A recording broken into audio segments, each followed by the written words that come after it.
Hello, we are looking at burns and scalds. It's obviously quite difficult to do any form of demonstration with this, so I am going to do a bit of babbling on first, and then I'm going to show you how to put the cling film on your arm, for example, if that's where you had a burn, and I am then going to do some do's and don'ts in regards to burns.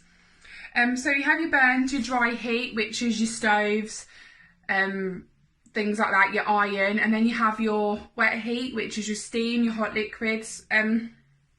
Obviously they both really hurt, they're very painful, we've probably all done it once in our lives. The first thing you need to do is cool that burn down. The quicker you do this, it decreases the severity of the injury. You'll see probably mixed minutes, the duration that you need to do this for, but I've been trained 20 minutes. But this cools it right down. This is the first thing you need to do before anything else. Once you have done that, kind of have a look at you're going to assess the situation, see how big the burn is, where it is on the body, whether you're dealing with a child, an adult. So these are all things that you need to take into account. You would need to remove any jewellery if possible, and gently, because there will be swelling. Any clothes stuck to the burn, do not try and peel them off, just leave them as they are. After you have either ran your hand, arm, wherever the burn may be, under water for 20 minutes, you need to start thinking about covering it. So I will talk more about the do's and don'ts, but what you don't want to do is be smothering it in any lotion. Just to protect it from infection, the best thing to do is to pop cling film over it. I'm sure most of us have it in our cupboards, in our drawers, and that is just a really good thing to pop on, just to make sure that it doesn't get infected.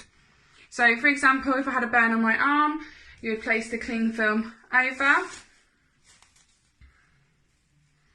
and what you need to make sure that you don't do is wrap it round tightly, because like I've said already, there's going to be swelling. So as long as it's loose and it's got room to grow, if swelling was to occur, it should be fine and it's protected.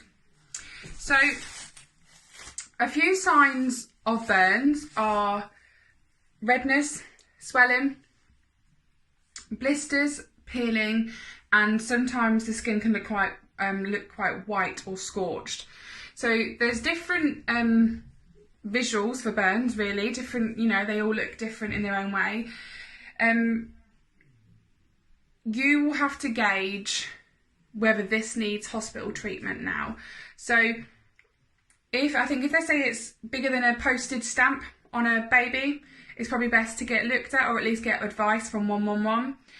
If it's on your hands or your feet or your face and it's bigger than your hand, again, I think it's wise to get medical attention, or at least advice from 111. One more thing I just wanted to talk about before I move on to the do's and don'ts is shock. So somebody can actually develop shock from a burn, depending on its severity. I think it's really important just to have a little bit of knowledge surrounding that, because if somebody did develop shock, that would need hospital treatment. What I'm going to do is probably pop up maybe a little PowerPoint or a poster regarding shock with just a few key points just that are quite important, just to bear in mind. Don't panic. Don't pull any clothing off of the burn.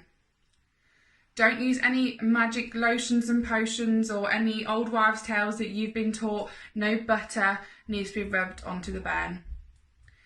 Don't burst blisters, and don't use ice. This can cause further skin and tissue damage. Do stay calm. Do remove any watches, jewellery, belts or clothing from the burn area if possible. Do treat immediately with cold water. Do seek medical professional help if you are concerned about your burn, depending on the size or the area of it, or ring 111 for advice. Do keep an eye on it and keep it clean, and do use cling film to cover it.